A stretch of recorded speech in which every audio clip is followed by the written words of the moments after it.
Hello, good evening. എല്ലാവർക്കും നമസ്കാരം. ഇന്ന് ഞാൻ ഒരു 5 കാർഡ് ഉപയോഗിച്ചിട്ടുള്ള ഒരു റീഡിങ്ങുമായിട്ടാണ് വന്നിരിക്കുന്നത്. അപ്പം നമുക്ക് ആ 5 കാർഡ് എടുക്കാം. എന്നിട്ട് ഓരോ കാർഡായിട്ട് എന്താണ് നമുക്ക് തരുന്ന ഇൻസൈറ്റ് എന്താണെന്ന് നമുക്ക് നോക്കാം. അപ്പോൾ ഇതൊരു ജനറൽ റീഡിംഗ് ആണ്. ആരാണോ ഇത് കാണുന്നത് അവർക്ക് കാണുന്ന സമയം മുതൽ റെസണേറ്റ് ആയിട്ട് തുടങ്ങും. നിങ്ങളുടെ ലൈഫുമായിട്ട് റിലേറ്റഡ് ആയിട്ടുള്ള കാര്യങ്ങൾ മാത്രം എടുക്കുക, അല്ലാത്തത് വിട്ടുകളയുക. അപ്പം ആദ്യത്തെ കാർഡ് തന്നെ നമുക്ക് ഹെർമിറ്റ് കാർഡാണ് വന്നിരിക്കുന്നത്. രണ്ടാമത്തെ കാർഡ് ഹൈ പ്രീസ്റ്റസ്. മൂന്നാമത്തെ കാർഡ് കിങ് ഓഫ് സോഡ്സ് ആണ്. നാലാമത്തെ കാർഡ് 10 ഓഫ് വാൻസ്. അഞ്ചാമത്തെ കാർഡ് ദ സൺ റിവേഴ്സ് ആണ് വന്നിരിക്കുന്നത്.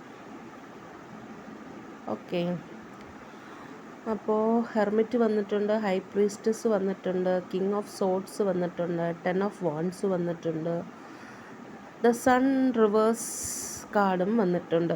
അപ്പോൾ നമുക്ക് ഒരു കാർഡും കൂടെ എടുത്ത് നോക്കാം. അവസാനം സൺ റിവേഴ്സ് വന്നതുകൊണ്ട് എൻ്റെ ഒരു ക്യൂരിയോസിറ്റിക്ക് ഒരു കാർഡും കൂടെ എടുക്കാം. ഓക്കെ, ദ സ്റ്റാർ കാർഡ് അതാണ് വന്നിരിക്കുന്നത്. അപ്പം നമുക്ക് ഓരോ കാർഡും എന്താണ് പറയുന്നത് നോക്കാം. ആദ്യത്തത് ഹെർമിറ്റ് കാർഡ് വരുമ്പോൾ തന്നെ നമുക്ക് മനസ്സിലാക്കേണ്ടതെന്ന് വെച്ചാൽ, നമ്മളൊരു ആത്മപരിശോധന നടത്തേണ്ട സമയം, അല്ലെങ്കിൽ നിങ്ങളിൽ പലരും ഒരു ആത്മപരിശോധന നടത്തിക്കൊണ്ടിരിക്കുന്നൊരു സമയമായിരിക്കും. അപ്പം നടത്തേണ്ടത് എങ്ങനെയെന്ന് ചോദിച്ചാൽ, നമ്മുടെ ഇന്നർ വിസ്ഡം, ഉള്ളിൽ നിന്നും വരുന്ന ഒരു ബുദ്ധിയില്ലേ, നമ്മുടെ ഉള്ളിൽ നിന്ന് വരുന്നൊരു ബുദ്ധി, ആ ബുദ്ധി ഉപയോഗിച്ചിട്ട് വേണം നമ്മളൊരു ആത്മപരിശോധന നടത്തേണ്ടത്. അതെന്തിനെക്കുറിച്ചായിരുന്നാലും, ഒരു റിലേഷൻഷിപ്പിനെ കുറിച്ചാണെങ്കിലും, ഒരു പ്രോജക്റ്റിനെ കുറിച്ചാണെങ്കിലും, ജീവിതത്തിൽ മുന്നോട്ട് എങ്ങനെയെന്നുള്ള ചിന്തയെക്കുറിച്ചാണെങ്കിലും ഇന്നർ വിസ്ഡം ഉപയോഗിച്ചിട്ട് മാത്രം അത് ചെയ്യുക. പിന്നെ നമുക്ക് ഇതിനകത്ത് കിങ് ഓഫ് സോഡ്സ് വന്നിട്ടുണ്ട്. കിങ് ഓഫ് സോഡ്സ് എന്ന് പറയുമ്പോഴത്തേക്കും നമുക്കറിയാം, കിങ് ഓഫ് സോഡ്സ് എന്ന് പറയുന്നത് mental clarity, logical decision making, ഇതൊക്കെയാണ് ഉദ്ദേശിക്കുന്നത് king of swords. 10 of wands വന്നിട്ടുണ്ട്. ഇതെന്ന് വെച്ചാൽ ഒരു കംപ്ലീഷൻ, ഫുൾഫിൽമെൻറ്റ്, ഇതൊക്കെ നമ്മൾ ആഗ്രഹിക്കുന്നുണ്ട്. എല്ലാത്തിലും ഒരു കംപ്ലീഷൻ, ഒരു ഫുൾഫിൽമെൻറ്റ്, ഇതൊക്കെയാണ് നമ്മുടെ ആഗ്രഹം. പക്ഷെ തൊട്ടടുത്തായിട്ട് ദ സൺ റിവേഴ്സ് വന്നിട്ടുണ്ട്. അതെന്ന് വെച്ചാൽ നമ്മുടെ സന്തോഷത്തിനൊരു ബ്ലോക്കേജ് ഉണ്ടെന്നാണ്.